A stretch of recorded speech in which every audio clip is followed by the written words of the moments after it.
Hey, sorry for the abrupt end there. Back to my Formula One discussion. Last week I wrote a column suggesting that Formula One was so messed up that the only thing that would probably save it is to press the reset button and just try something new. And I even went so far as to suggest just incorporate Formula E. Why? Because Formula E is at the very basic beginnings of its development. And as I suggested when I proposed the Hydrogen Electric Racing Federation, if you want to solve some of these issues about fuel cell vehicles or electric vehicles, such as range, heat, speed, you name it, leave it to the racers to do something with it. You will watch the pace of development accelerate. So when I suggested, starting with Formula E, everyone, the hue and cry was just unbelievable. That's fine. Every week, when I write something and people agree with me, I'm a hero. When I write something and they don't, I'm an asshole. That's just the way it is. If you're a national commentator, that's what you deal with. That's all right. But it's clear that what Formula One is doing now is not working. The cars, let's face it, they're spec cars. They're glorified spec cars. Oh yeah, they spend $1 on development, aero tweaks, all that, but it's nothing there.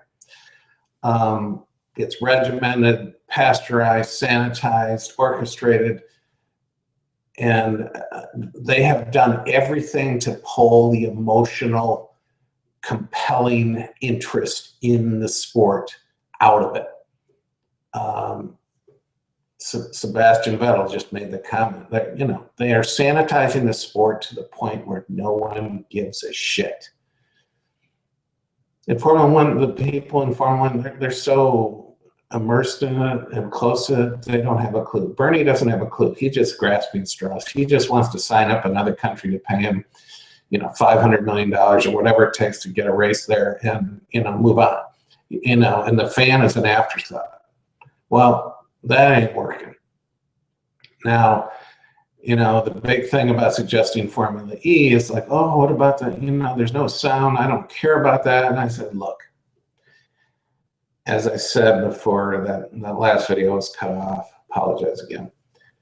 Someone asked me, what do I want to see in terms of racing? I want to see a Can-Am, big block Can-Am car at Road America going flat out. I love the sound. I love the look. I love the sense of speed. That's one. I love Indy cars at the Indianapolis Motor Speedway. I will love Indy cars at Road America again.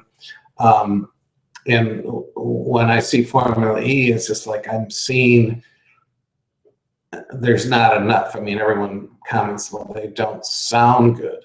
They don't, yeah, they sound like slot cars. I acknowledge that. But what if you were to turn it over to the racers, to Williams Engineering, to Mercedes, McLaren, give them a dimensional box to work with. Everything else is free. And let's see what happens to the battery development. Let's see what happens to, right now, Formula E has to actually change cars halfway through the race. How long do you think it would take with all the brilliant minds involved in Formula One before they're running full races without changing cars and going fast? And who knows, maybe a sound will emerge that we weren't expecting. But so what's going on now is completely not of interest to me anymore. I can barely watch Formula One. I barely. If I watch the start of the race and watch the end, it's like watching it. It's like watching a freaking NBA game. Don't bother with anything in the middle because nothing's going to happen. So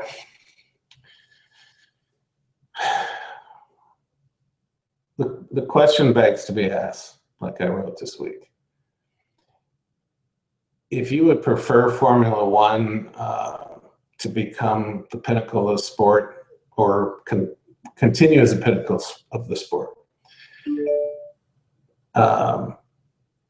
what is that going to take for you? Does that mean that Formula One should abandon its traditional role as being the pinnacle of advanced automotive technological development in favor of what they're doing now? Because what they're doing now is grandiose spec racing. You know, these cars all, you know, they sound alike, they look alike, blah, blah, blah. There's no creativity. I want to race. If Formula One is indeed the pinnacle, then I want to anticipate the unloading of the cars every week because someone has looked at it different. Remember what happened in the 60s? That happened a lot. Colin Chapman with the ground effects car. Gordon Murray adapting Jim Hall's fan car concept. And none of that's gone. I mean, it's just gone. So if you want to save Formula One, it has to be more creative. And right now, everything Bernie and his boys do is not creative. Oh, you have a track that doesn't have the antiseptic garages built because God forbid these, you ever seen the picture in the 60s of the Formula One teams working in the paddocks in the dirt? Oh no, now we have to have these antiseptic garages. So unless your track has that, we aren't coming. It's like, come on, really? I mean, what does that have to do with the essence of the sport? The essence of the sport should be the creativity, engineering, design, aero on the track, on these vehicles. It's not there. So, so if you think Formula One should be at the pinnacle, do you think that maybe a new idea is in order? I do. Because, you know, and look, we aren't gonna, I mean, am I suggesting we turn the clock back and have everyone run Cosworth V8s? And yeah, it would sound great. I mean, frankly, it would be better than what we have now. But, you know, then Formula One isn't the pinnacle of motorsport. And if you're okay with that, then it won't be the pinnacle of motorsport, and then we'll just go on. But here's the deal. We can't simply just put the technology genie back in the bottle. You can't put 60 years of aerodynamic development in racing aside and pretend that it just doesn't exist. The same can be said for tire development, the emergence of radical new materials, new engine concepts, and all the other myriad advancements in technology that are part and parcel of today's racing. And I'm not referring to NASCAR here because NASCAR lives in its own little hermetically sealed vacuum. They just have introduced electronic dashboards. Hallelujah, enough. And if, you know, and if you, back to Formula One, if you can't put the technology genie back in the bottle, then wouldn't a de-radicalized Formula One become nothing more than a glorified nostalgia exercise? Yes. As much as I'd like to watch a bunch of Cosworth, listen to them, you know, that's not going to sustain anything. I mean, besides, if you want to see that, go to the vintage racing and see the historic Grand Prix guys go at it. It's cool. So the reason I suggested the blending of Formula One and Formula E is that the all-electric series has a huge development curve in front of it. Sky's the limit, basically. And I would love to see the minds of Formula One attack the problems of racing these cars. You know, excuse me. Yeah, I think would I like to see 1,000 horsepower Formula One cars, screamers? Yeah, it'd be awesome. But that's not going to happen because that's just, if it does, it's just glorified nostalgia racing again. Now, this is predicated, if you believe Formula One is the pinnacle, then shouldn't it be the pinnacle of automotive technical development? If you're okay with it not doing that anymore, then it won't be called the pinnacle. It'll just be a very interesting form of motorsport that, you know, has 1,000 horsepower engines and sounds great and all that. But if Formula One is to be the pinnacle, then they have to come up with a new idea going forward. So on the site, I brought up the fact that as much as I'd like to see these 1,000 horsepower screamers representing Formula One, I'd much rather see something like the Chaparral 2X Vision Gran Turismo concept that Chevrolet unveiled a year and a half ago. It's, you know, completely radical, completely blue sky, completely, you know, it's only exists in the minds of the creators at this point. But it's exactly what Formula One needs. We need, like I said, I want to see a dimensional box, and I want to see everything else free. So, but predicated on either all electric or hybrid or hydrogen fuel cell powered electric. Why? Because right now the electric cars do nothing for me. I don't care. I don't care how fast the Tesla is. I don't care about the i8. I mean, it's all great, cool, whatever, the Bolt, the i3, yeah. Do something for me. Make it compelling. Make that technology compelling. Make Formula One just like this.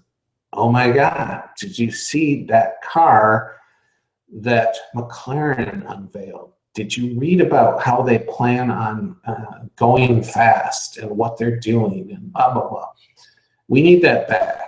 Of course, we need it back in IndyCar racing, but we will never see it in IndyCar racing. Why? Because IndyCar racing is predicated on cost. It's a spec racing series, and that's fine for the well-heeled owners who love beating on each other every weekend in IndyCar. It's what I've always referred to, and more often in the last few years, as racing in a vacuum. Formula One can't be racing in a vacuum. It has to project into the future, or else it should go away. And it certainly shouldn't command the dollars and the, you know, the oh my God, and the hand wringing that goes along with it, because it doesn't deserve it. If they put some technology on the track that we haven't seen before, then you might have something. You know, go to the site, click on fumes, look at the pictures of that visionary future chaparral concept. To me, that's what I want Formula One to be. And that's how Formula One will gain my interest again. Otherwise, I don't care. I mean, I'll go watch Global Rallycross. You know, best racing there is right now. They need longer tracks, very definitely longer tracks, and they need longer races. Right now, it's a little too gimmicky. They need more. If they do more, that sport has an unlimited future in my estimation. But Formula One now, it doesn't do anything for me. You know, there's no denying that throughout the history of this sport, it has been inspired by creative geniuses with visionary perspectives and a clear aversion to the status quo.